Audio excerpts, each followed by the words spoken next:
歡迎收睇 Solo Tom 投資迷你大學，我係 Tom Lee。今日係2023年嘅10月30號，眼前嘅圖係1分鐘嘅黃金嘅圖嚟嘅。咁大概而家係1點半左右啦。咁我哋等一陣2點鐘左右咧，咁佢每日咧都會有市況嘅。咁一陣如果跌穿呢個位咧，而且夾埋前面下跌趨勢咧，應該就比較容易操作。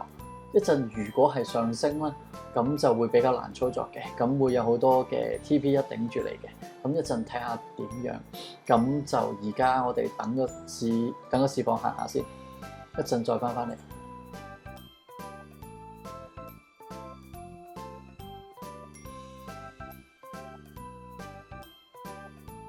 而家咧睇翻個市況咧，因為佢出咗急升急跌啦，然後佢又回測咗兩次，仲要衝落去咧，所以一陣下跌嘅概率咧係十分之大嘅。咁當然啦，而家係未有任何法則要買跌啦，咁所以我哋淨係諗點樣去買跌就 OK 啦，唔會諗上升嘅，因為都幾大計時話會下跌。咁我哋好努力咁 hold 住呢個位，一陣如果有法則咧，就可以試下有冇機會啦。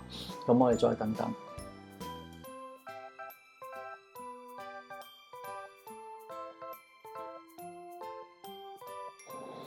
咁去到呢個位咧，我哋就買跌啦，因為咧佢呢度咧就如果係知道嘅朋友咧，咁就有順勢回測兩次啦。咁如果高階啲嘅朋友仔咧，就知道有移動跳空嘅。咁如果順勢回測兩次咧，個止損就要放呢個位啦。咁如果係移動跳空咧，就放呢個位就 OK 啦。咁可能進階少少朋友先知道移動跳空啦。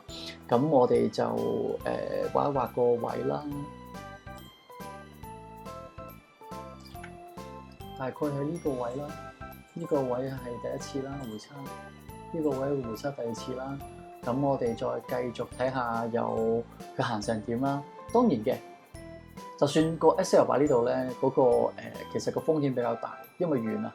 咁當然個 TP 會睇翻遠啲啦。咁高回報高風險啊嘛。咁呢個 SL 位的而且確係大嘅。咁我哋睇一段大趨勢，因為前面跌得好靚。咁所以我哋要諗住要行遠啲先走噶啦，如果唔係就唔會有呢個交易啦。咁我哋等等。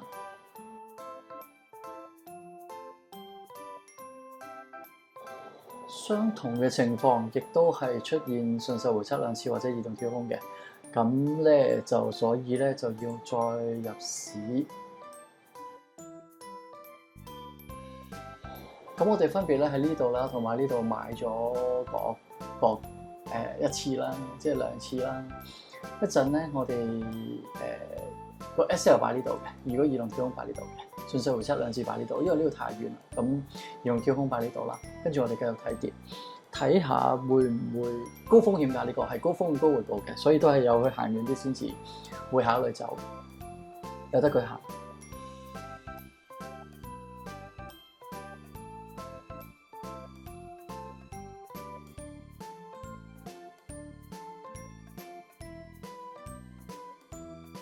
睇翻先啦，頭先其中一個回測喺呢度嘅，咁呢度咧都係順勢回測兩次，不過咧呢度同頭先一樣啦，咁就係高風險啦，因為個 SL 好遠，亦都有明顯急跌急升嘅。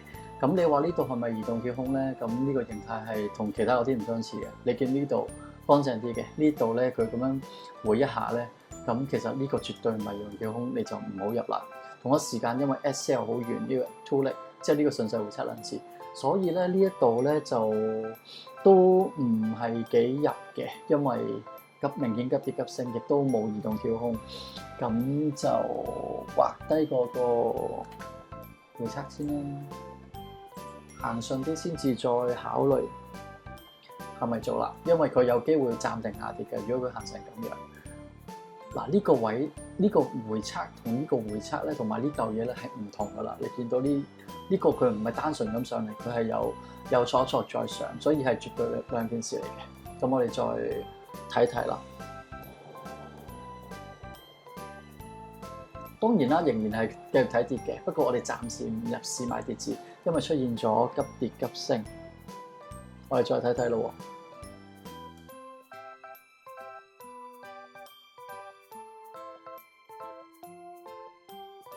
去到呢個位咧，佢未破前低，亦都佢行咗好耐都未跌落去。佢未破前低，咁所以咧就唔好入市嘅呢度。雖然佢好似明顯升唔到㗎，但係佢會唔會做個雙底上去咧？唔知。佢只要破前低先算。咁而家暫時未有信號嘅，一定唔係買升㗎，淨係諗住點樣買跌啫。同一時間而家係未係時機嚟嘅，因為可能會雙底。只要佢穿咗，然後再出啲法則就好難。當然彈翻上去咪要等耐啲咯，我哋再等等下。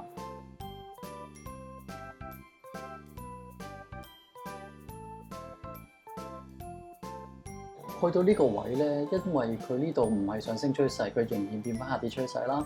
跟住佢突破前低啦，跟住呢度有推力嘅，所以要入多注喺呢度嚇，喺度入多注。咁頭先嘅位置咧，順勢回測2次，咁個OK。咁個止損咧會放大概呢個位度啦，一陣主動走就 OK 啦。繼續睇跌嘅，咁而家累積咗3次買跌。如果頭先呢度再跌唔到落去咧，會走前面嗰兩注。咁而家暫時都唔使走，因為佢唔係好耐，即係佢唔係停留咗好耐就已經跌咗落去啦。咁一陣我哋再睇下。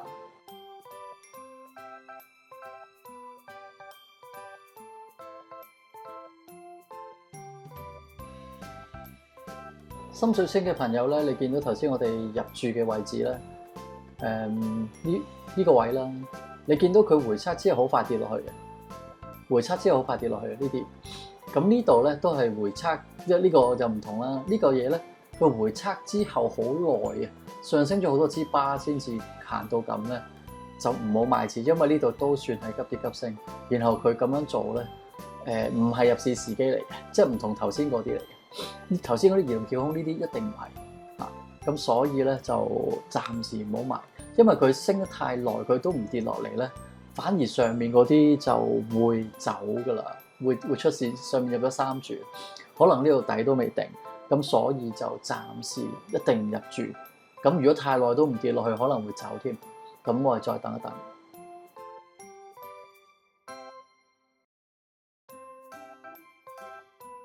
由於咧佢太耐冇穿前低啦，咁佢又咁樣上去，我決定走晒佢先。嗱，全部喺晒呢度走啦，3注喺晒呢度走。因為太耐冇跌落去啦，咁所以走定先。一陣再睇下，佢行成點啦嚇。佢未係上升趨勢嘅，咁同一時間佢好耐冇跌落去，可能暫停下跌噶啦。咁再睇下有冇機會。暫時手上係冇任何倉位㗎。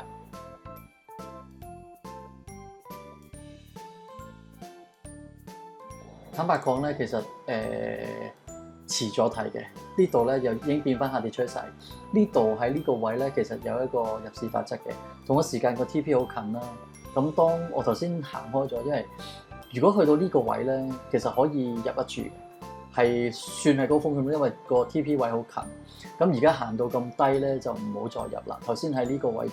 就如果喺現場就應該撳咗佢，頭先啱啱行開咗，咁就由得佢啦，因為都個 TP 都好近，咁呢個位唔買都算，我哋等下一個機會就好啦。咁亦都係啦，咁亦都就嚟去到4點鐘嘅時候咧，可能就唔係幾喐啊，成日都，咁我哋睇多陣啦，睇下繼唔繼續玩啦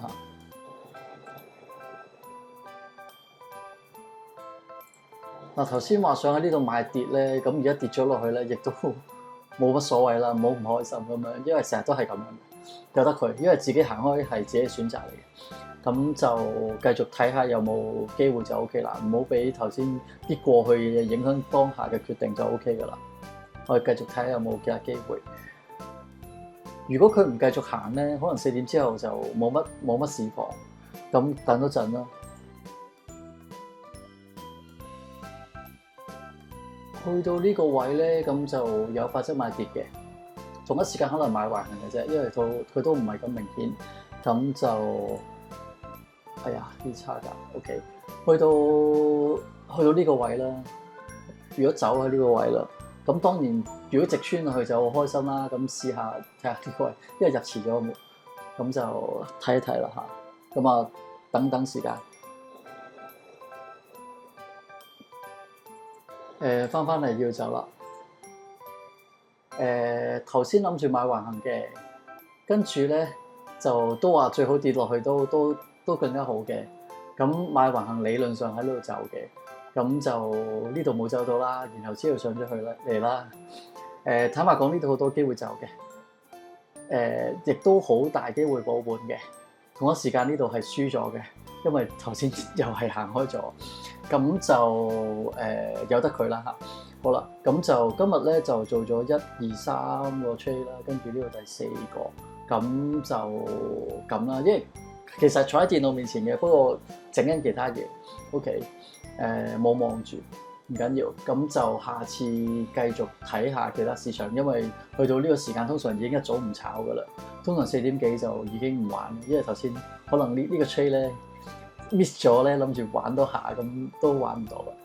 咁我哋下次再炒過啦，下次再分享過啦。記得喺下低留言同埋點讚同埋訂閱我哋頻道啊！下次再見啦，拜拜。